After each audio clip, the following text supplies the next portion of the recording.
On the day when the emperor assigned the eldest prince to my name, Ning from Launching Courtyard leapt into the lake. The eldest prince remained unperturbed, continuing to call me mother consort.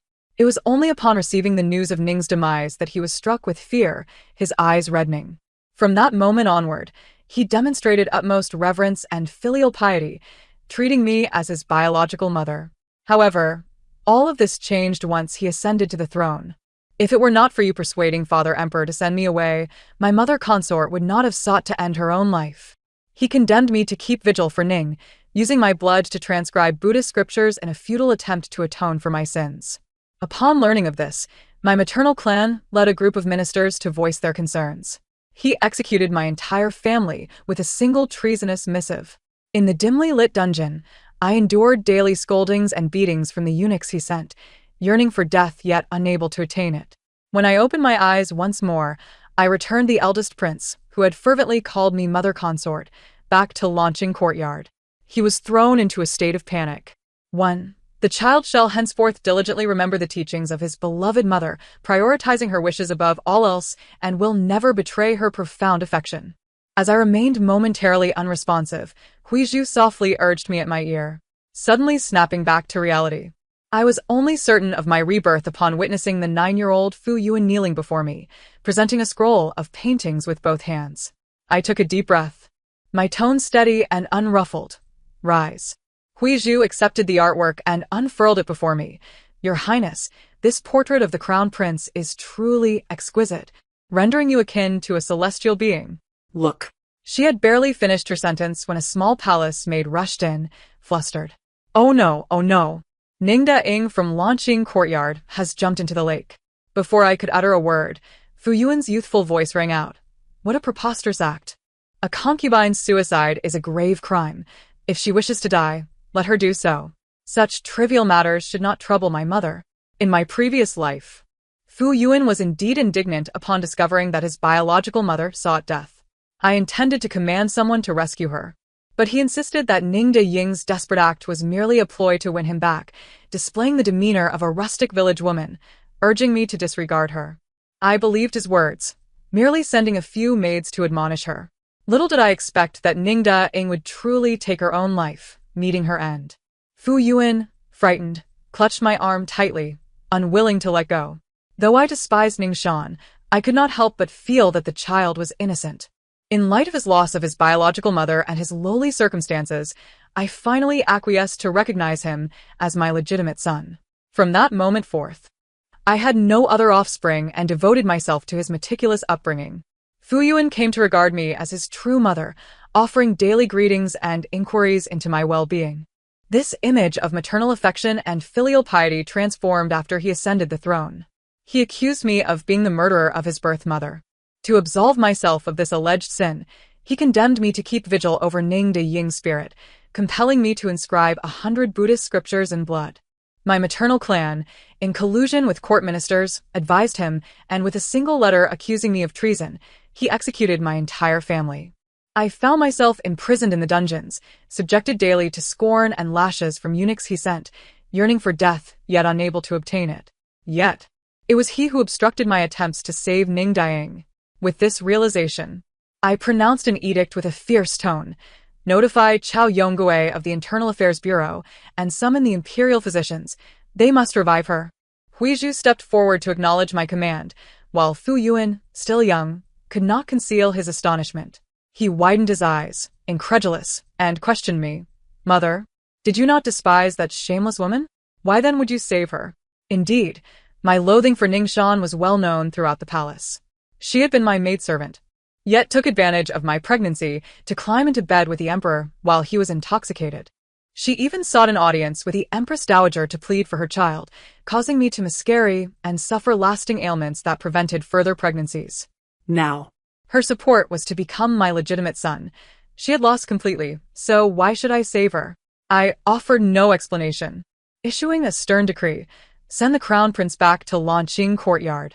In this new life, I would no longer claim this ungrateful son. I intended to ensure he remained forever united with his mother, the palace maid who had ascended to prominence. 2. Upon hearing this, Fu Yuan fell to his knees with a thud. Mother, wait. Father's decree commands that you raise your son. There is no need to consider Ning Daing as my biological mother. If she wishes to die, let her be. Mother, I truly do not wish to return. Please do not abandon me. He crawled to my feet, his small face streaked with tears, evoking profound pity. Yet, with memories of his relentless torment in my previous life, a chill enveloped my heart. Huizhu entered from the outer hall, whispering in my ear. I wiped the tears from Fu Yuan's face, softening my tone. Your mother is willing to forsake her life for you. In her heart, you are more important than anything else. Even if she has erred, you must never utter words that would drive her to death. Upon hearing this, Fu Yuan was momentarily stunned. At that time, Ning Shan had caused my miscarriage. Although the Empress Dowager permitted her to bear a child, she consistently suppressed her status. Without the support of her son, she directed all her frustrations towards Fu Yuan, resorting to beatings and scoldings. However, these long-buried memories had faded with time, leaving only the irretrievable love of a mother within Fu Yuan's heart. He did not recall, so I would ensure he remembered. Do you know that had I delayed in sending someone, your mother would have already breathed her last? You would truly become a child without a mother. Now that she has been rescued and lies unconscious, why do you not hurry back to see her? Fu Yuan gathered his wits and bowed 3 times heavily before me. Before long, the entire harem was aware of the situation, and even those concubines who usually bore me ill praised me, saying that the Empress was clear on matters of gratitude and grievance, benevolent and compassionate. To placate me, the Emperor specifically visited Fingyi Palace. He reclined casually on the couch, asking me nonchalantly, Wan, do you not desire a child of our own instead of Fu Yuan? I continued my tasks without pause, my heart already discerning his subtle inquiry. My father held the esteemed title of Grand Minister, and my mother was the daughter of a loyal general. My status as a noblewoman was both a boon and a barrier between us. Ning Shan's ascendancy to the emperor's bed and her successful delivery of a prince, coupled with my miscarriage, all bore his fingerprints. Having lost a child myself, I understood the harrowing pain and could never bear to see them torn apart. I offered him a cup of tea. Your Majesty, rest assured, regardless of which palace sister gives birth, I shall treat the child as if it were my own. He smiled quietly at me, and after a moment, accepted the teacup. That evening, the emperor chose to stay overnight in Fingyi Palace. The following morning, Huizhu served me a bowl of medicinal broth. Your Highness, this was instructed by His Majesty, who insisted that you must drink it under supervision. She bit her lip, her face filled with resentment.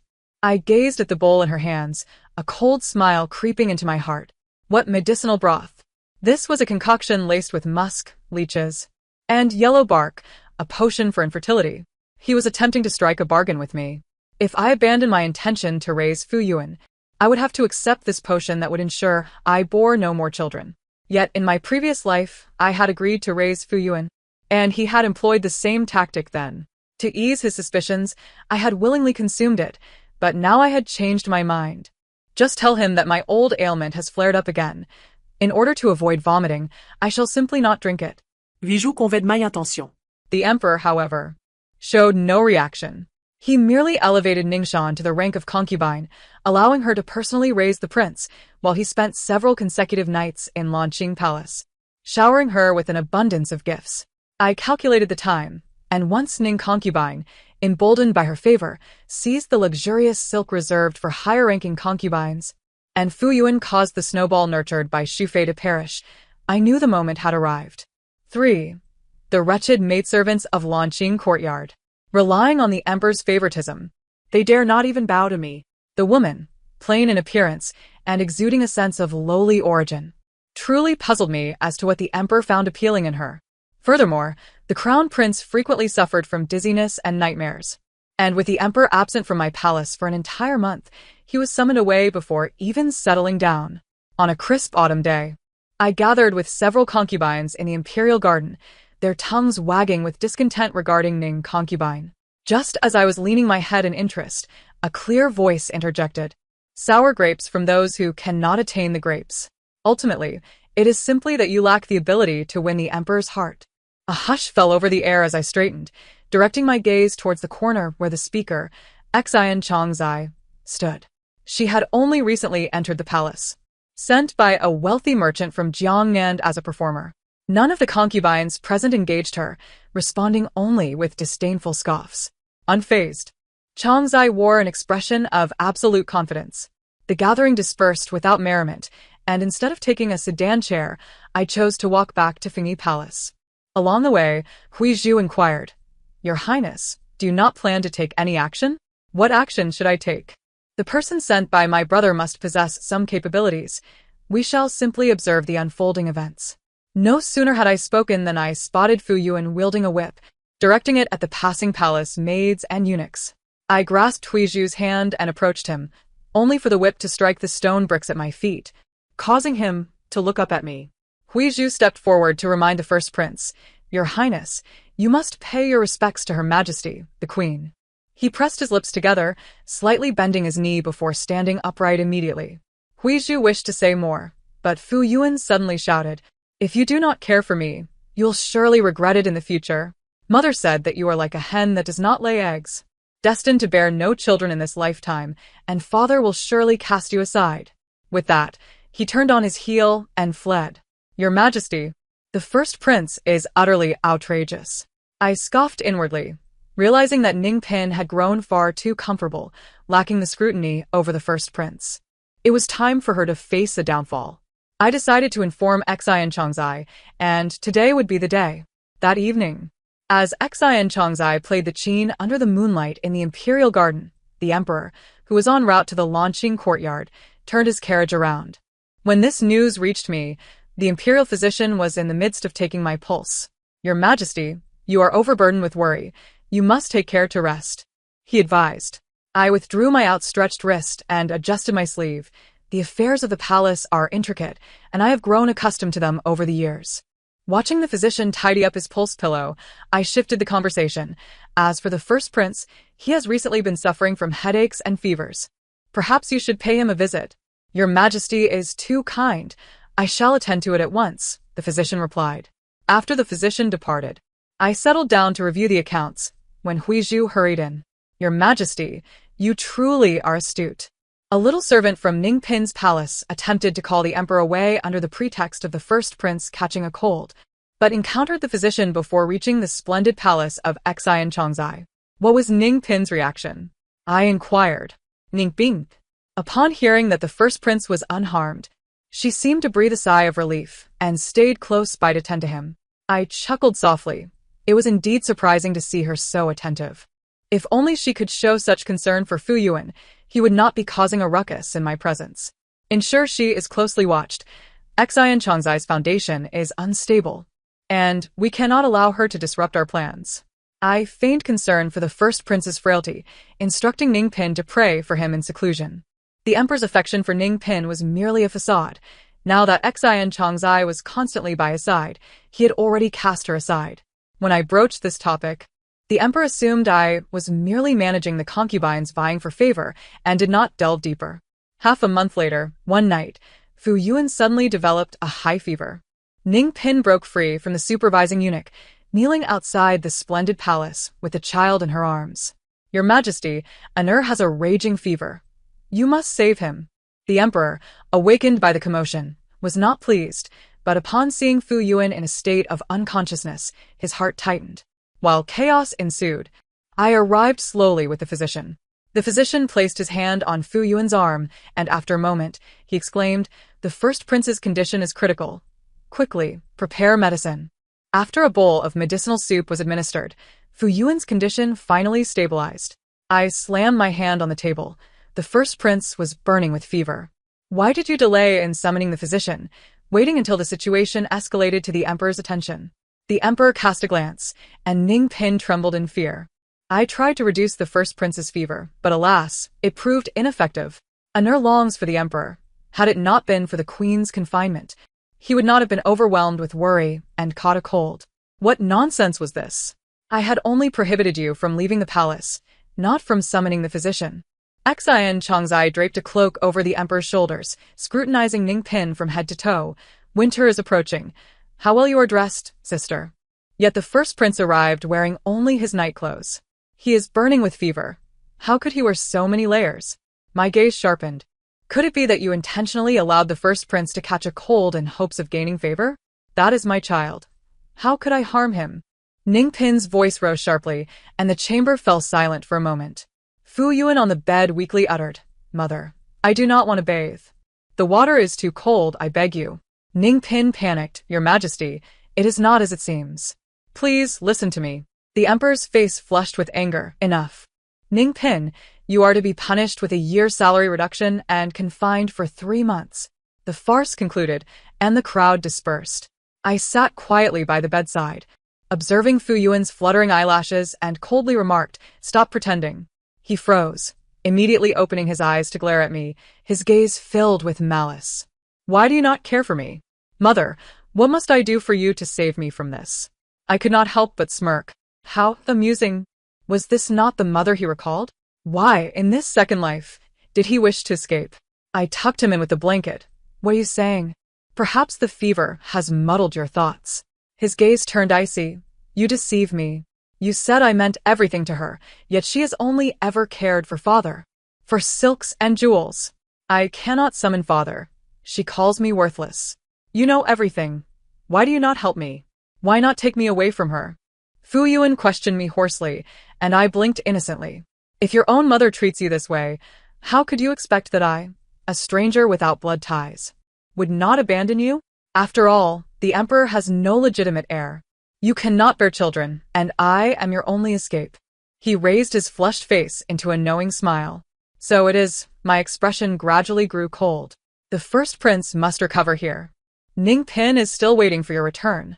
Upon returning to Fingi Palace, I summoned Huizhu to thoroughly investigate the palace. Indeed, I found a minuscule amount of safflower within the rouge in Hongzhuang Tower. "Your Majesty, what is the meaning of this? How could the First Lady have poisoned you?" "It certainly could not have been my sister-in-law," I retorted. "The only one capable of meddling in the harem is that individual above." No wonder Fu Yuan did not react when I did not nurture him. It seems he still retained a backup plan. I kept this matter discreet and summoned Physician Xiao under the cover of night. "Your Majesty, do not worry. The time has not yet passed, and no significant impact has occurred. Following my prescription for proper nourishment, you will soon conceive a dragon heir." I nodded and began to take the medicinal concoctions daily to regulate my constitution. Time flew by, and before long, winter had set in. One day, while reconciling accounts with the Internal Affairs Office, a steward from the imperial kitchen reported that a young eunuch had been caught trying to steal by crawling through a dog hole. Huizhu brought the child before me, and I barely recognized him. The once frail, malnourished boy, who seemed as if a gust of wind could topple him, was indeed Fu Yuan. Ningpin had been so heartless that she did not even allow him to eat. Watching him devour the food ravenously, I could not help but frown slightly. "Eat slowly. It is all yours." He swallowed slowly, confusion filling his eyes. "Why are you so kind to me? Is providing you with food kindness? You are the first prince, the sole child in this harem. You deserve a better life than an ordinary child." I reached out to wipe his mouth, but he recoiled, instantly becoming vigilant. He had been beaten into submission. "You do not understand why I do not save you yet treat you well?" I chuckled softly. "Because this is your fate. Being born into royalty, having such a mother is your destiny." Fu Yuan paused, then lowered his gaze. After a long silence, he clenched his teeth and muttered, "I do not wish to accept my fate." I struggled to suppress my smile. "If you do not wish to accept your fate, then think for yourself about how to change it. In the future, the imperial kitchen will prepare your meals daily. You need not steal anymore. Just wait, and someone will bring it to you." After Fu Yuan left, Huizhu absent-mindedly massaged my legs. I set down my book and spoke. "If you have questions, ask directly." After some hesitation, she inquired, "The first prince is still so young. Will he truly act against Ningpin?" "He will, only he has not been driven to desperation yet. We must wait." The days rolled on peacefully until the first snowfall arrived, bringing good news from Xian Chongzai. She was already 1 month pregnant. The first prince was no longer the emperor's only child, and I deliberately informed Ningpin, who was still under confinement. She vented her frustrations once more upon Fu Yuan. It was only when her own son was beaten to a pulp that she gathered her disheveled hair and instructed the gatekeeping eunuch, "I wish to see the queen." Within the launching courtyard, Ningpin dismissed everyone. You must not allow Xingguaran to bear a child. Ningpin endeavored to maintain her composure, yet her tightly clenched hands betrayed her. The late emperor had 8 sons and 5 daughters.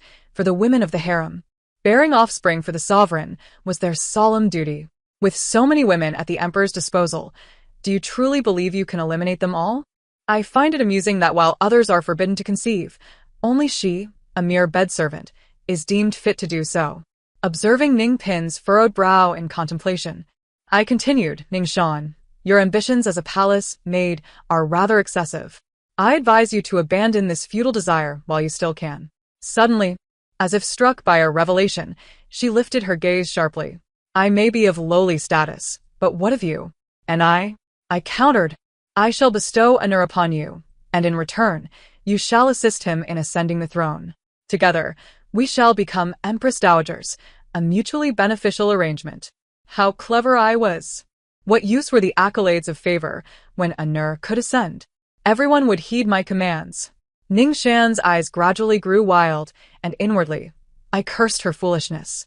Suddenly, a small figure darted past the screen, prompting me to swallow the words I almost uttered and feign a look of disdain. Do not rejoice too soon. The eldest prince is the rightful heir. Ningshan remained unfazed, instead offering me a knowing smile. You, as a lady of high birth, would not comprehend. A child is akin to a newlywed daughter-in-law. As long as I hold sway over him, he shall obey me for life. I nodded in satisfaction. I shall grant you your freedom, but I wish to witness your abilities. Once outside Lanqing courtyard, I could no longer contain my laughter. How utterly fascinating. 3 individuals, each with their own nefarious intentions. A son seeking to betray his mother, a mother plotting against her confidant. And the one seated upon the throne continued to scheme against me. Who, in the end, would emerge victorious? My anticipation only grew. As the new year approached, I concocted a pretext to release Ningpin. She, eager as ever, seized the opportunity without delay. The emperor, in a whimsical mood, invited me to admire the snow. Just as she, accompanied by the eldest prince, was constructing a snow statue of Guanyin to make wishes. Today I sculpt Guanyin from snow, praying for the emperor's health and longevity, and that our nation may flourish and attract all nations. Ningpin and Fu Yuan knelt together in the snow, oblivious to the flakes accumulating upon their shoulders. With reports of victories from the northern front, the emperor's spirit soared, and upon witnessing her earnestness, he was further delighted.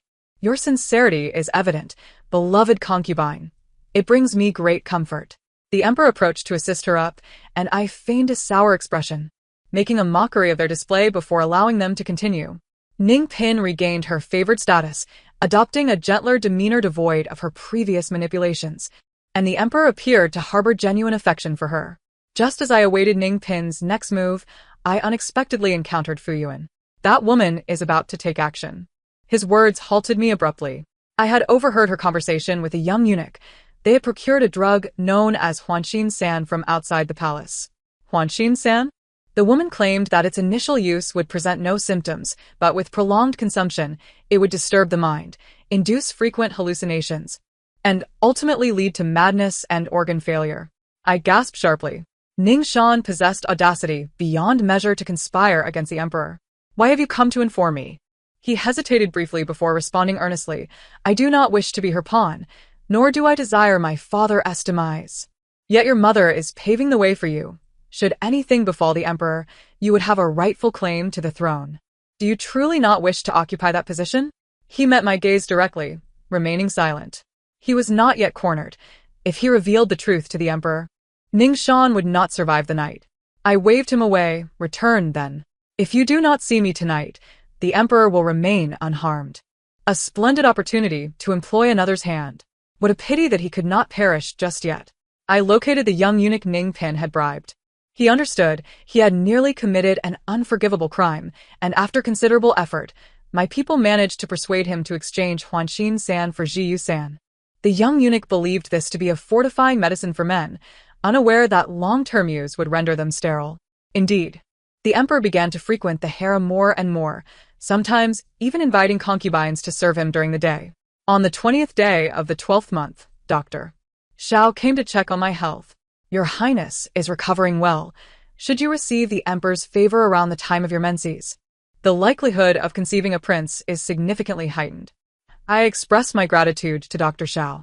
As I calculated the timing, the various princes had already set out for the capital, and it was time for me to pay a visit to the Empress Dowager. The Shikundyan was elegantly simple. The Empress Dowager was engaged in a quiet recitation of Buddhist scriptures, her eyes gently opening upon my arrival. "Wanner, you have finally come." I sighed. The human heart is inscrutable, and I have come to understand. The emperor is not the Empress Dowager's biological son. During the late emperor's reign, when Prince Yi rebelled, a spy infiltrated the harem, intending to poison the empress, igniting fierce conflicts among the noble families.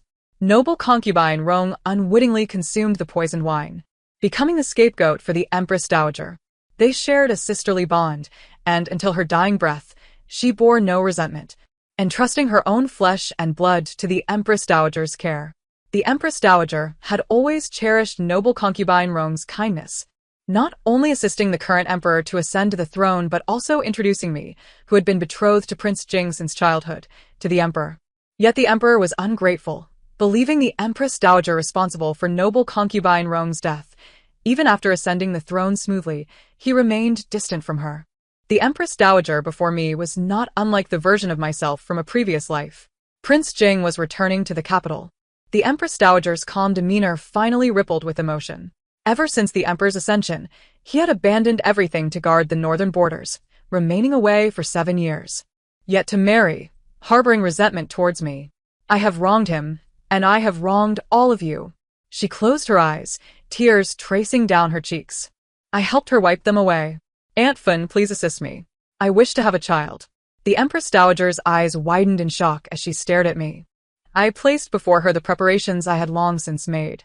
The emperor was already preparing to take action against Prince Jing. With no retreat left, the Empress Dowager had no choice but to collaborate with me. Finally, after reading the secret letter, her expression darkened, and she set it aside the flickering candle flame. The letter was reduced to ashes, and she solemnly acquiesced. At the palace banquet on New Year's Eve, I encountered that familiar figure once more. The instant our gazes met, the surrounding clamor seemed to fade away. He raised his glass towards me, and I reciprocated the gesture. No one noticed the suppressed emotions between us. As the night deepened, the emperor, intoxicated, was assisted away by the eunuchs. Upon returning to Fingyi Palace, I dismissed those around me and awaited silently. I lost track of time. The aphrodisiac scent within the palace had clouded my senses. Suddenly, I felt the restrained breath of a man behind me. I turned sharply to find Prince Jing standing there for quite some time. In that moment, the youthful Prince Jing merged with the man before me, and without hesitation, I advanced to tear at his garments. When I awoke once more, the sun was already high, and the man beside me had vanished. Huizhu gently called my name. "Your Highness, Xian Chongzai has shown signs of labor." My mind instantly cleared, and I hurried to summon Dr. Xiao to the palace. After considerable effort, I finally stabilized Xian Chongzai's pregnancy. It was evident that this was undoubtedly Ningpin's doing, yet I lacked evidence. I could only bring Xian Chongzai to Fingyi Palace to await her delivery. During this time, the emperor's health had further deteriorated, and he had begun to consume stimulating medications. He felt increasingly weak, yet his visits to me became more frequent.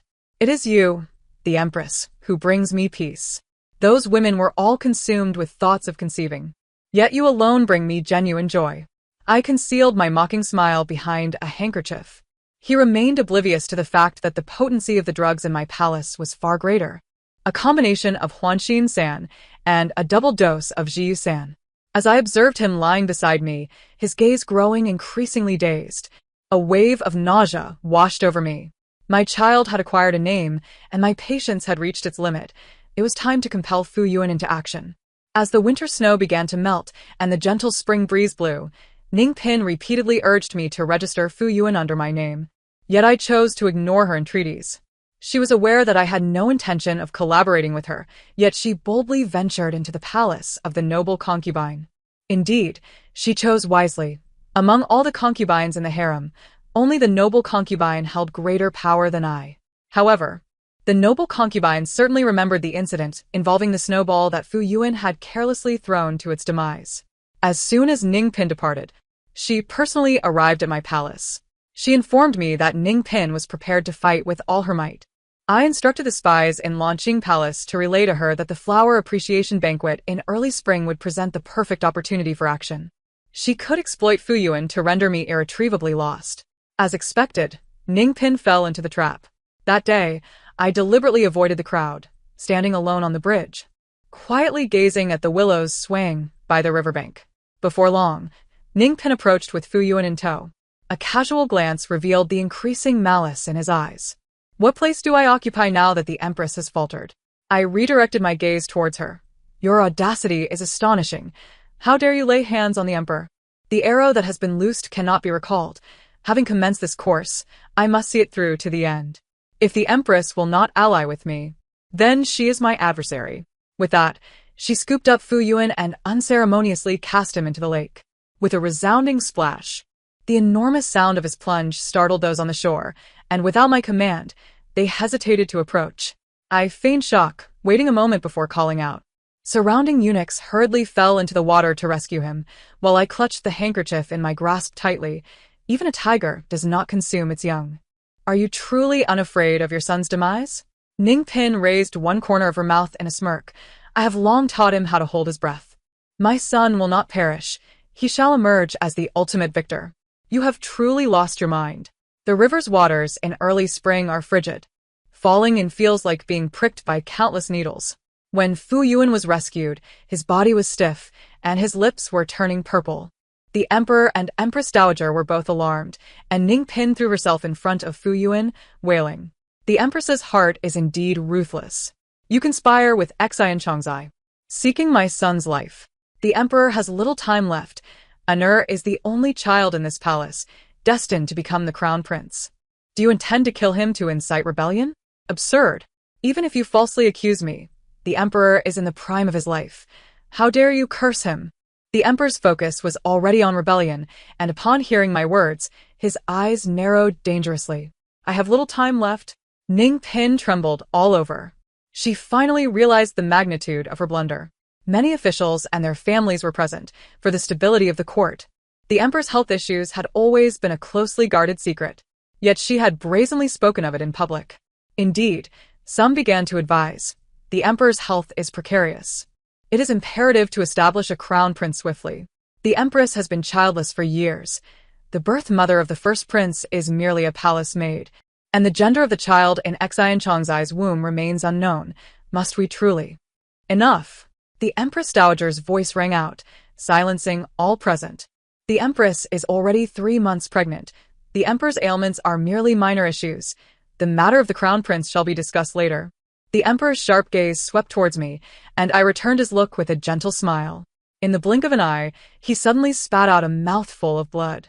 The Emperor fell gravely ill. Ningpin was ordered by the Empress Dowager to receive 20 slaps and was demoted to a concubine, cast into the cold palace. While the concubines surrounded the Emperor, offering him comfort, I visited Fu Yuan. His wolf-like eyes regarded me with wariness. I softened my tone. It was mother who was in the wrong. I never anticipated your mother to be so ruthless. It is said that a mother is kind and a son dutiful. I had no intention of usurping another's offspring, but I cannot bear to see you remain in that den of wolves. If you are willing, you may follow me from now on. He remained silent, gritting his teeth as he glared at my belly. The ambition of a white-eyed wolf was now laid bare. I pretended not to notice, continuing to speak. I am already content to be with child. The Emperor is wary of me and will not name my child as the heir. Now that the Emperor is angered with Ningpin, even if you are under my name. Alas. I gently stroked his head, and he finally lost control, crying in my embrace. After a bout of suppressed sobs, I heard his hoarse voice say, to exchange her life for my path to greatness, she would be pleased. Upon learning of his impending extinction, the Emperor erupted in fury upon discovering I was pregnant with a prince. Coincidentally, the Liu family publicly declared at this time that they would not contend for the position of crown prince, even presenting the rumored panacea said to cure all ailments. The Emperor did not trust the Liu family, nor did he trust me, but after witnessing the eunuch who tested the medicine sprout male organs, he had no choice but to believe. Of course, there is no such thing as an elixir. That eunuch was a twin I had specially sought. Xian Chongzai gave birth to a male infant in the summer, but due to complications during the pregnancy, the child was born frail. The imperial physician stated the child would not survive long, and Xian Chongzai wept daily, while the emperor harbored great hopes for this child. Upon hearing the news, he fell into a 3-day stupor, and when he awoke, his health was utterly shattered. The atmosphere in the court grew tense, with daily disputes over who should be named crown prince. Some argued that the eldest son should be established as the heir, while others claimed the eldest prince's mother had cursed the emperor, suggesting they should wait for the empress to give birth before making a decision. I had someone relay this information to Fu Yuan, and he could not restrain himself. Mother, the eldest prince visits the cold palace daily, feeding Ning the concubine a considerable amount of hallucination powder. She is scarcely lucid anymore. I cradled my soon-to-be-born belly, a cold smile gracing my lips. The next day, disregarding Huizhu's protests, I knelt before the emperor's chamber, pleading for him to establish the eldest prince as crown prince. Fu Yuan rushed over upon hearing the news, and upon seeing the cold sweat on my forehead, his eyes reddened as he trembled, uttering, "Mother, you need not go to such lengths for me." I wanted to smile at him, but suddenly, a warm rush surged forth. Huizhu gasped, "Your Highness, your water has broken." It was already too late to return to Fingy Palace for the delivery, and the surrounding maidens hurriedly lifted me to the nearest side hall. Huizhu kept murmuring in my ear, "Your Highness, the eldest prince is waiting right outside, you." I gave her an affirming glance and continued to bear down at the midwife's urging. I don't know how much time passed, but suddenly chaos erupted outside. "Someone quick. Someone is attempting to assassinate the empress." I propped myself up, raising my eyes to see Ning Shan, hair disheveled, bursting into the room. The eunuchs and maidens around were thrown into disarray, and Fu Yuan attempted to intervene, only to be repelled by the wooden hairpin she brandished. "You wretched woman! You cannot give birth! You cannot give birth!" She charged to my bedside, raising her right hand high, and in that moment, Fu Yuan seized a pair of scissors from the table and plunged them directly into Ning Shan's neck. "I cannot allow you to harm mother." Suddenly, a loud wail pierced the room, the cry of a newborn. The third prince had arrived safely. Ning Shan's body was dragged away, and Fu Yuan stared at the blood on his hands, his eyes rolling back as he fainted. When he awoke again, it was in Longshao Hall. The emperor had just sipped the calming tea and fallen asleep. "Lu Ruan, what have you done to me?" He clutched his head, his expression pained. I gazed at him in shock. Could it be that he too had been reborn? I saw him furrow his brow, layers of memories flashing through his mind. "Mother, my mother." I could not help but burst into laughter. "Have you remembered? The bruises on your body, the cold baths you endured to help her vie for favor, and the icy waters of the lake in spring, these are all for the mother you long for." "No, it is not like that. If it were not for your instigation, my mother would not treat me this way." I said no more, tossing the recently acquired edict to confer the title of crown prince before him. "You are now the crown prince. Do you still wish for me to guard Ning the concubine's tomb?" Watching him eagerly retrieve the edict from the ground, I drew forth the dagger I had long prepared and swiftly plunged it into the emperor's chest. Before he could react, I declared loudly, "The eldest prince has attempted to assassinate the emperor. Take him away to be dealt with by the House of Rights." Fu Yuan was taken aback, cursing me vehemently. But by then it was all too late.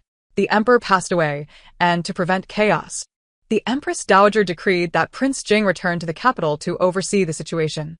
With the legitimate son being so young, calls for Prince Jing to ascend the throne grew ever louder in the court. When Prince Jing returned to the capital, he immediately expressed his support for the third prince.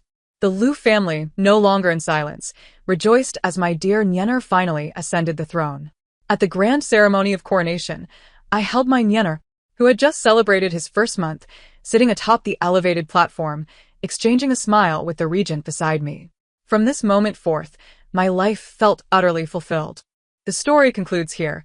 Thank you for listening, and until we meet again in the next tale.